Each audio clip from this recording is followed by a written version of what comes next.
Good morning everyone. आज हम लोग बीजगणित अलजेब्रा के बारे में अध्ययन करेंगे, सीखेंगे, जानेंगे। तो यह टॉपिक जो है चैप्टर अलजेब्रा बीजगणित, यह क्लास 7, 8, 9 और 10 के लिए बहुत ही महत्वपूर्ण है।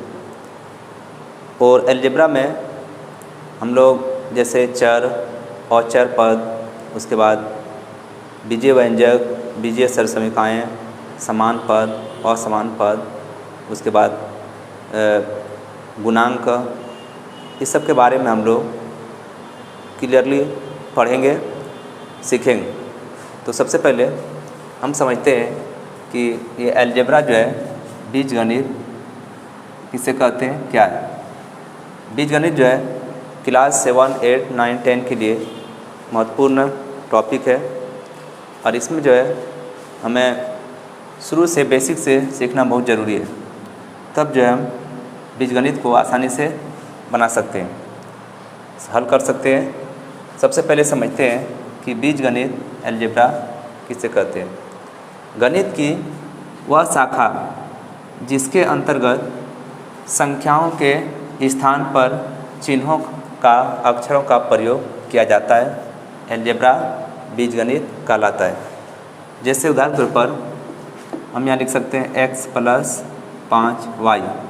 तो यहाँ पर संख्या की जगह पर क्या यूज कर रहे हैं, x, और यहाँ पर एक संख्या है और साथ में y है। तो संख्याओं की जगह पर क्या करते हैं, चिन्हों या अक्षरों का प्रयोग करते हैं। साथ में वो कुछ संख्याएं जो है भी इन अक्षरों के साथ गुणांक के रूप में होता है। जैसे यहाँ पर 5y है, तो इसका अर्थ है कि 5 गुना y बराबर 5y, और y के साथ गुणांक के रूप में है 5। तो यहाँ पर गुणांक कितना है, संख्यात्मक गुणांक 5 है। तो संख्यात्मक गुणांक में ये y के आगे में जो संख्या रहता है, कोई भी चर वाला पद, तो उसको क्या कहते हैं, संख्यात्मक गुणांक। और यहाँ पर जो है x जो है ये चर वाला पद कहलाता है, और जिसमें केवल संख्या होता है उसको क्या कहते हैं, अचर पद, जो हम लोग बहुपद में पढ़ेंगे। तो बीजगणित क्या है, गणित की वह शाखा जिसके अंतर्गत संख्याओं के स्थान पर चिन्हों का, अक्षरों का प्रयोग किया जाता है, अलजेब्रा बीजगणित कहलाता है। बीजगणित में मुख्य रूप से 2 भाग होते हैं। एक होता है चर पद या फिर चर, वेरिएबल क्वांटिटी, और दूसरा होता है अचर, शून्य पद, जिसको हम लोग कह सकते हैं शून्य पद या फिर शून्य। तो अचर पद या शून्य पद, जिसको कांस्टेंट क्वांटिटी कहते हैं। इसमें जो होता है चर में संख्या प्लस चिन्ह या अक्षर, उसके बाद अचर पद में केवल संख्या होता है। हम यहाँ उदाहरण के द्वारा समझते हैं। जैसे 3x² + 4, तो यहाँ पर जो है x² है, 3x² + 4। तो ये जो है जिसमें x, y, a, b, c, d कुछ भी रहे और साथ में संख्या भी हो सकता है, तो ये पद क्या होगा, चर वाला पद होगा बीजीय व्यंजक में। ये बीजीय व्यंजक है यहाँ से यहाँ तक। तो इसमें 3x² जो है चर वाला पद है, और ये 4 जो है ये क्या होगा, अचर पद। तो जिसमें संख्या, चिन्ह या अक्षर साथ में रहे तो क्या होगा, चर वाला पद होगा चर, और अचर में केवल जो है संख्या होता है। जैसे और अन्य एग्जाम्पल के द्वारा हम लोग समझते हैं। जैसे यहाँ पर है 5xy - 4, तो यहाँ पर xy के पहले कितना है, 5। तो ये 5 जो है 5xy क्या होगा, चर वाला पद, और ये y जो है ये 4 जो है क्या होगा, अचर पद। तो इसमें संख्या और चिन्ह दोनों रहता है, लेकिन इसमें मुख्य रूप से जो संकेत या अक्षर होता है, a, b, c, d या फिर x, y, z कुछ भी रहे, तो यही जो है चर कहलाता है। और साथ में संख्या भी अगर गुणांक के रूप में है तो भी क्या होगा, चर वाला पद होगा। और इसमें केवल क्या होता है कि ये पद जो है केवल संख्या होता है, तो उसको क्या कहते हैं, चरवाला पद। अब हम लोग नेक्स्ट में समझते हैं बीजीय व्यंजक एल्जेब्रिक एक्सप्रेशन। बीजीय व्यंजक किसको कहते हैं? चर, अचर और गणितीय संक्रियाओं जैसे योग, गुणा, घटा और भाग के संयोजन से बनने वाले व्यंजक को बीजीय व्यंजक एल्जेब्रिक एक्सप्रेशन कहते हैं। इसको हम लोग जो है उदाहरण द्वारा समझते हैं, जैसे चर, अचर और गणितीय संक्रियाओं। तो हम लोग पिछली कक्षाओं में गणितीय संक्रियाओं जैसे योग, गुणा, भाग, उसके बाद जोड़ के बारे में, घटाव के बारे में हम लोग पढ़े थे। तो चर, अचर जैसे उदाहरण के तौर पर 5x + 4y - 3, तो यहाँ पर 5x जो है चर वाला पद है, 4y चर वाला पद और 3 जो है अचर पद। और इन सभी पदों को बीच में, पदों के बीच में क्या है, यहाँ पर प्लस है, यहाँ माइनस, जैसे 3x, उसके बाद यहाँ उदाहरण के तौर पर 6x, 3x, ये जो है यहाँ पर 6x है, 3x या प्लस 2 दे दिए। तो 6x 3x से भाग देना है 6x को, तो यहाँ पर बीच में विभाजन है, यहाँ योग है, यहाँ घटाव है, उसके बाद जैसे 3x × 5x, तो ये जो है चर वाला पद है, ये भी चर वाला पद। इसको जो है यहाँ पर बीच में इस बीजीय व्यंजक को क्या करें, गुणा के रूप में लिखें। तो गणितीय संक्रिया मतलब प्लस, माइनस, उसके बाद डिवाइड, सब्ट्रैक्शन, जिसको योग, घटाव, गुणा, भाग के रूप में हम चर और अचर वाले पदों को संयोजन के रूप में हम लोग क्या करते हैं, लिखते हैं। तो उसे क्या कहते हैं, बीजीय व्यंजक। हम लोग परिभाषा के द्वारा समझते हैं। चर, अचर और गणितीय संक्रियाओं, गणितीय संक्रिया मतलब योग, गुणा, घटा और भाग के संयोजन से बनने वाले व्यंजक को बीजीय व्यंजक एल्जेब्रिक एक्सप्रेशन कहते हैं। तो कुछ उदाहरण हम लोग और देखते हैं, जैसे यहाँ पर है 5x² + 4, तो यहाँ पर 5 जो है 5x उसके साथ गुणा के रूप में है, और यहाँ पर 5x² जो है ये चर वाला पद है, और ये 4 अचर, और दोनों को जो है एक साथ में जोड़ने का काम कर रहा है ये प्लस, जिसको कहते हैं गणितीय संक्रियाएं। तो यहाँ पर जो है ये क्या होगा, बीजीय व्यंजक 5x² + 4। उसके बाद जैसे 3x² - 3, तो यहाँ पर 3x² चर वाला पद है, और 3 जो है अचर, और बीच में जो है गणितीय संक्रियाएं क्या यूज हो रहा है, दोनों को जोड़ने के लिए जोड़ करके रखा है, बांध करके माइनस। तो यहाँ पर जो है 3x² - 3 जो है माइनस क्या है, गणितीय संक्रिया, और 3x² में -3 करना है।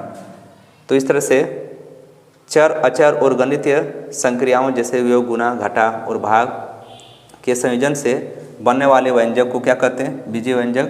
और व्यंजक में जैसे 5x, 3x², 5x - 3, इस तरह से जो हम चर या फिर संकेत का प्रयोग करके या संख्या साथ में लिख करके जो पद हम लोग लिखते हैं उसे क्या कहते हैं, बीजगणित। अब हम लोग नेक्स्ट में समझते हैं बहुपद पॉलिनोमियल। तो ऐसे बीजीय व्यंजक जिसके अनेक पद और घात धनात्मक तथा शून्य हो बहुपद कहलाता है। जैसे यहाँ पर है धनात्मक तथा शून्य हो बहुपद कहलाता है। तो उदाहरण तौर पर जैसे 5x + 3, तो यहाँ पर x पर घात कितना है, 1, यहाँ पर भी 1, और दोनों जो है धनात्मक है। जैसे 3x² + 4, तो यहाँ पर घात कितना है, 2, और यहाँ कितना है, घात 1, धनात्मक है। या फिर बहुपद जिसमें घात शून्य हो, जैसे 5y² + 4 पर घात 0, तो 4 पर घात 0 का मतलब क्या होगा, अर्थ क्या होगा, 1, तो 5y², तो यहाँ पर घात कितना है, 2 अधिकतम। तो जिसके अनेक पद, यहाँ पर कितने पद हैं, यहाँ से यहाँ 1 पद और यहाँ से यहाँ एक पद, दो पद। नेक्स्ट में उदाहरण लेते हैं, जैसे 3x³ माइनस 6x प्लस 12। तो इसमें जो है यहाँ से यहाँ एक पद है, यहाँ से यहाँ एक पद, यहाँ से यहाँ एक पद, और इसको संयोजन करने के लिए गणितीय संक्रियाएँ, यहाँ पर माइनस है, यहाँ प्लस है, और ये चर वाला पद होगा, ये भी चर वाला पद, ये अचर पद। इसमें जो है घात कितना है 3, इसमें घात कितना है 1, इसमें भी 1। तो ऐसे बीजीय व्यंजक जिसमें अनेक पद, मतलब एक से एक या एक से अधिक, इसमें कितना है पद टोटल 3, तथा धनात्मक इसका जो घात होगा वो धनात्मक तत्शून्य हो, बहुपद कहलाता है। अब हम लोग बहुपद के कुछ उदाहरण द्वारा समझते हैं। जैसे px बराबर 3x³ माइनस 6x प्लस 10। तो इसमें जो है यहाँ पर माइनस है, यहाँ प्लस है, तो जिसमें माइनस प्लस दोनों होता है वो क्या कहलाता है, पूर्णांकों पर बहुपद।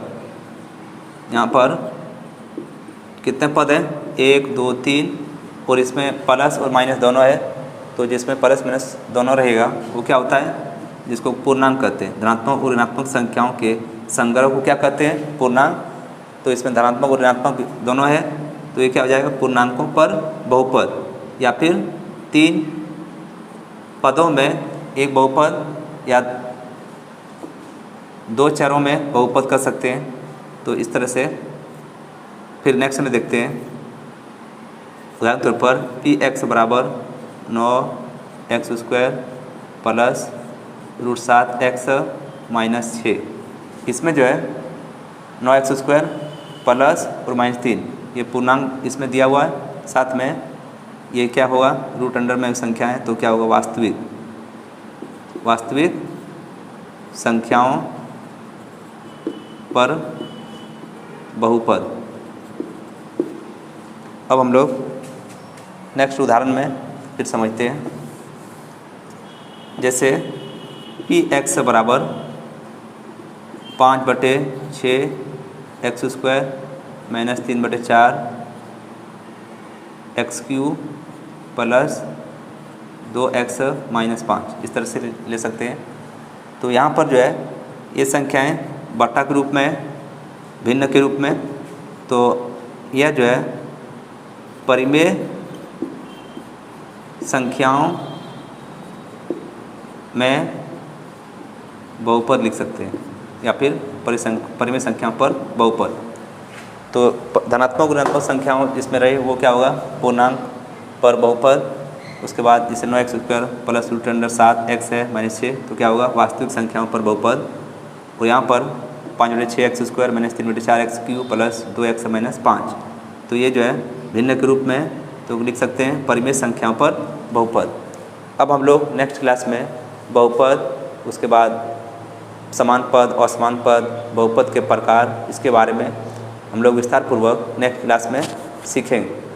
तो आप लोगों से छोटी सी रिक्वेस्ट है कि यदि आप इस चैनल पर नए हैं तो इस चैनल को सब्सक्राइब करके बेल आइकन को दबा दें, ताकि कोई भी वीडियो का नोटिफिकेशन सबसे पहले आपको मिल सके। फ्रेंड दोस्तों को शेयर करें।